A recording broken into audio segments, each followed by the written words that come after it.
You know that specific kind of overwhelm you get when you walk down the supplement aisle? Oh, I do. I was there yesterday, just looking for a basic multivitamin, and I felt like I was physically being cornered by collagen.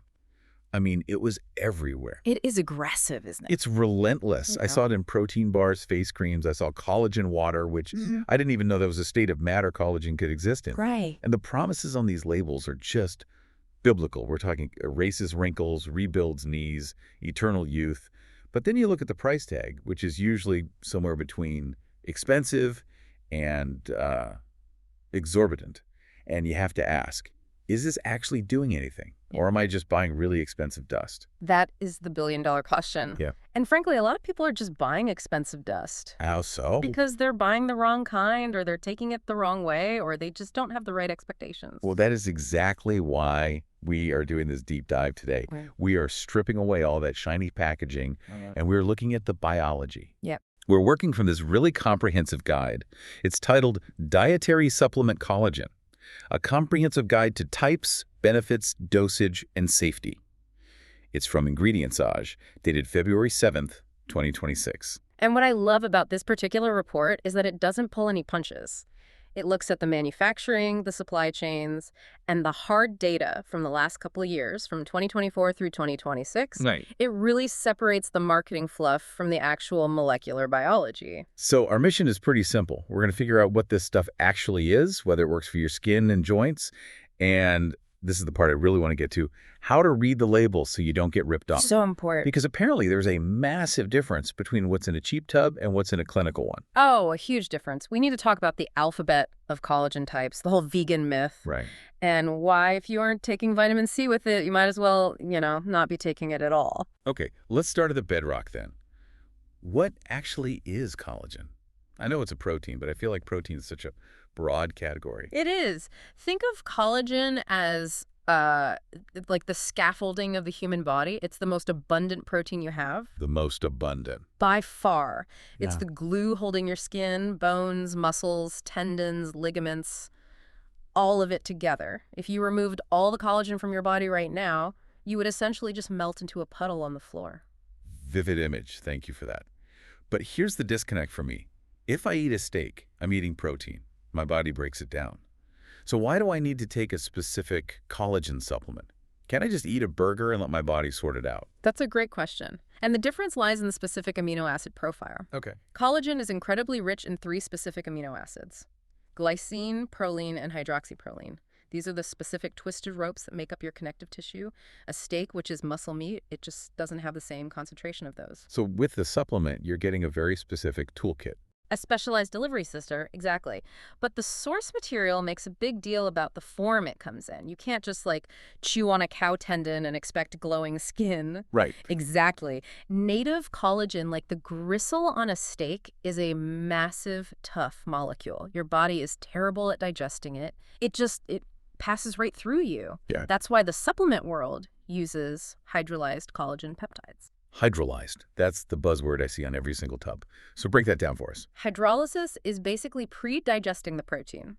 Manufacturers use enzymes to chop those long, tough chains into tiny, tiny little segments called peptides. So instead of trying to swallow a brick wall, you're swallowing a pile of individual bricks. It's even better than that. You're swallowing the bricks, but you're also swallowing the blueprints. Wait, what do you mean blueprints? This is the coolest part of the science. When you ingest these tiny hydrolyzed peptides, they get into your bloodstream very, very fast, within hours. Your body detects these floating collagen fragments and essentially thinks, oh no, my collagen is breaking down. I need to repair it. It's a false distress signal. Precisely. It tricks your fibroblasts.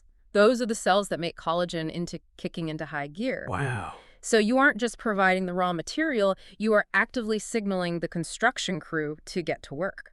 That is fascinating. So you're basically hacking your own repair system. But does it matter where the collagen comes from? Because I see bottles that say type I, type 2, type 3. It looks like I need a degree just to buy a tub. It can be confusing, yeah, but it's actually pretty logical once you see the map. You really only need to worry about 3 main types. Okay, lay them out. Type I and type 3 are your beauty and structure types. They make up the vast majority of your skin, hair, nails, and bones. So if I'm worried about wrinkles or, brittle nails, I'm looking for I and 3. Correct. Then you have type 2. Okay. Type 2 is almost exclusively found in cartilage. It's the cushion in your joints. Okay, so type I and 3 for the mirror, type 2 for the knees. Got it. That's a shorthand, yeah. Now, here is where the sourcing gets important. You can't just get all of these from the same animal in the same way. Right, I see bovine and marine everywhere. I assume bovine is cow? Bovine is cow, porcine is pig. These are the industry standards for type I and type 3. They are robust, cost-effective, and usually come from the hides. The hides, so like leather. Basically the byproducts of the meat industry. It sounds unglamorous, but it's actually a way of using the whole animal. If you buy a big, affordable tub at Costco, it's almost certainly bovine. Okay, and marine. I feel like that's always marketed as the more premium option. It is, and it's usually more expensive. Marine collagen comes from fish, specifically the skin and scales. It is predominantly type I. Just type I. Mostly. But the particles tend to be a little smaller, so some data suggests it might be absorbed slightly better. Plus, it appeals to the clean label crowd or people who don't eat red meat. But obviously, if you have a shellfish or fish allergy, you're playing with fire there. A massive red flag. Always check the label. If you are allergic to fish, do not buy marine collagen. The processing is good, but it's not perfect at removing every last trace of allergen. Right, so that covers skin and hair. What about the joints, the type 2? I'm guessing that doesn't come from fish scales. No. Type 2 usually comes from poultry, specifically chicken sternums. Chicken sternums, biology is wild. It's efficient. But we need to pause here because there is a massive nuance with type 2 collagen that trips everyone up. The source material highlights something called undenatured, or UC2. I saw that. Undenatured.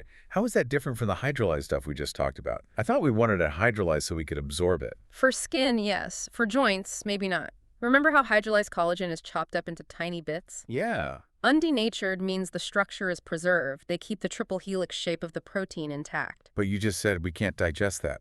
Why would I pay for something I can't digest? Because it works via a completely different mechanism. It's a process called oral tolerance. Oral tolerance. That sounds like an immunity term. It is. When you ingest this intact type 2 collagen, it travels to your gut. It interacts with these patches of immune tissue in your intestines called Peyer's patches. Okay. And it essentially teaches your immune system to stop attacking your own joint cartilage. Whoa. So it's not building material, it's a peace treaty. That is a brilliant way to put it. It turns down the inflammation dial.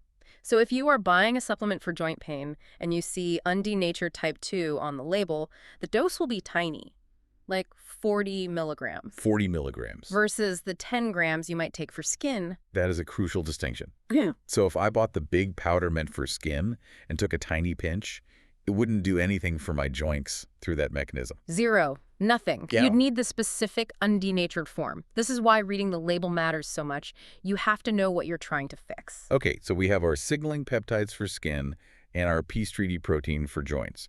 But there's a helper molecule that the report says is non-negotiable. Vitamin C? Non-negotiable is the right word. You cannot build collagen without vitamin C. It's what we call a cofactor. I remember learning about scurvy in school. Yeah. You know, sailors losing their teeth.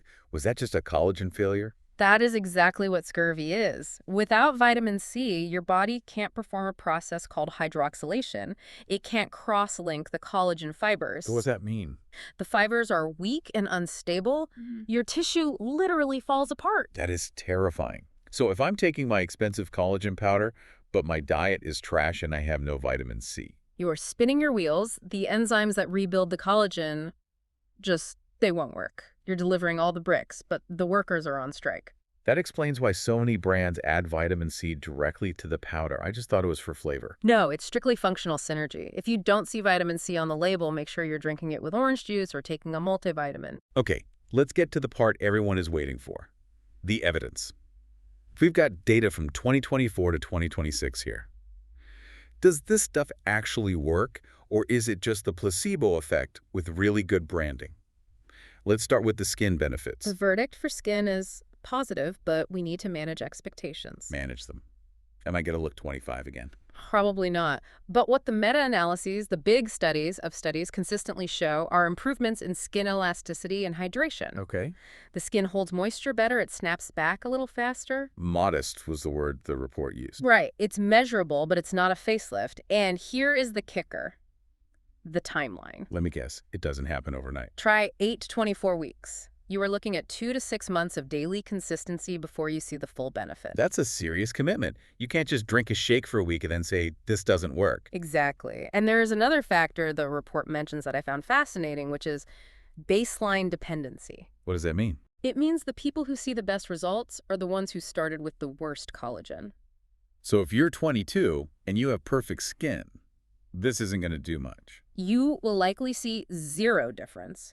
But if you're 55 or you've had a lot of sun damage or your diet has been poor, you might see early significant change. It's about fulfilling a deficit. That makes so much sense. You can't fill a cup that's already full. Yeah. What about the joints? We talk about the mechanism, but does the data back it up? For osteoarthritis specifically, yes.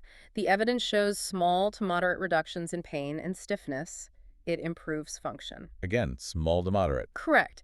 It's a complementary strategy. It's not going to replace your physical therapy or your medication, but it can make the day-to-day a bit smoother. And for that, it's the undenatured stuff that works best. Surprisingly, for joint pain, that undenatured type 2 often outperforms the high-dose powders in the clinical trials. Interesting. So for knees, go for the specialized capsule. For skin, go for the big scoop of powder? Generally, yes. That's a good rule of thumb. What about the other claims? I hear people say it heals leaky gut or makes your bones dense as rocks. That is where the science gets really thin. The report is very clear. Evidence for bone density and gut health is currently inconclusive. Inconclusive is science speak for we don't know yet. Or the marketing got way ahead of the data. There are theories and some small studies, but we don't have the robust proof yet. So if a company promises to cure your digestive issues with collagen, they're stretching the truth. Good to know. Okay, let's talk practicals. I'm sold. I want to try it. How do I not mess this up? What's the dose? For the hydrolyzed peptides, so the skin stuff, the sweet spot in the literature is anywhere from 2.5 grams to 10 grams per day. 2.5 to 10. That's a range. Is it more better? Can I take 30 grams and get super skin? No, please don't do that. There is a ceiling effect. Your body can only process so much at once. That happens to the extra. You pee it out, mostly.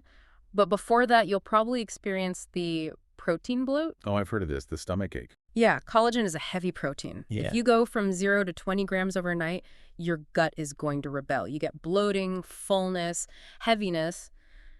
The advice is always to start low, maybe 2 grams, and ramp up slowly over a couple of weeks. Hang timing. Morning, night, pre-workout. Honestly, whenever you will actually remember to take it. But taking it with a meal can help with digestion. Is there anyone who shouldn't take it? Well, pregnant or lactating women should always check with a doctor. That's standard advice.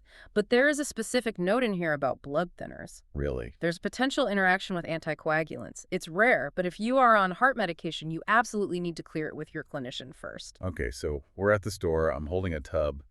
How do I know it's not just garbage? What is my checklist? Number 1, third-party verification. Look for a seal.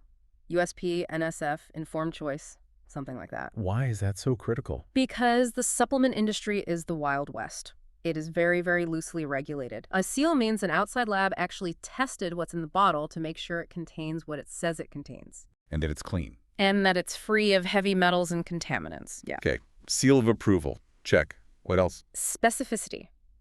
Does the label say collagen peptides type I and 3? Or does it just say collagen blend? If they aren't telling you the type or the source, they are probably hiding something. Usually cheap filler. And checking for hydrolyzed. Essential. If it's not hydrolyzed, you just aren't absorbing it. Now we have to address the elephant in the room. Or rather, the lack of an elephant. Vegan collagen. The vegan collagen paradox. Is it real? Because I see it on Instagram constantly. Short answer? No. Okay. That was direct. Explain. Collagen is, by definition, an animal protein. Plants do not make collagen. They have cellulose. They don't need it. So what is in those bottles labeled vegan collagen? Usually, if you read the fine print, it says collagen booster or builder. It's a mix of vitamin C, amino acids, maybe some plant extracts that support your body's own production. So it's a vitamin complex. Exactly. It's the construction workers, but no bricks. Now, there is some very new tech involving fermentation using genetically modified bacteria to produce collagen-like proteins. Lab-grown collagen. Yes, but it is very new, very expensive, and we simply don't have the long-term data on it yet. So if you are a strict vegan, just know that the standard collagen studies don't apply to the plant-based boosters you're buying. That's a huge marketing trick. I feel like we also need to touch on the private label insight from the report because that blew my mind. It is a humbling realization for a consumer, isn't it? The report notes that the supply chain for high-quality collagen peptides is actually quite small. How small? There are only a few major global manufacturers who process the hides and scales. So the luxury brand charging $80 and the generic brand charging $30 might be using the exact same powder. It is highly probable. They buy from the same wholesaler, put it in a different jar, slap a different logo on it, and then create a different brand philosophy. So you're just paying for the vibe. You're paying for the vibe, the flavor system, and maybe the specific blend of extra vitamins they might add. But the core collagen, often identical. That really reinforces why reading the supplement facts panel on the back is so much more important than reading the front of the box. Always. Ignore the front, read the back. Before we wrap up, I want to circle back to something you said earlier about the baseline.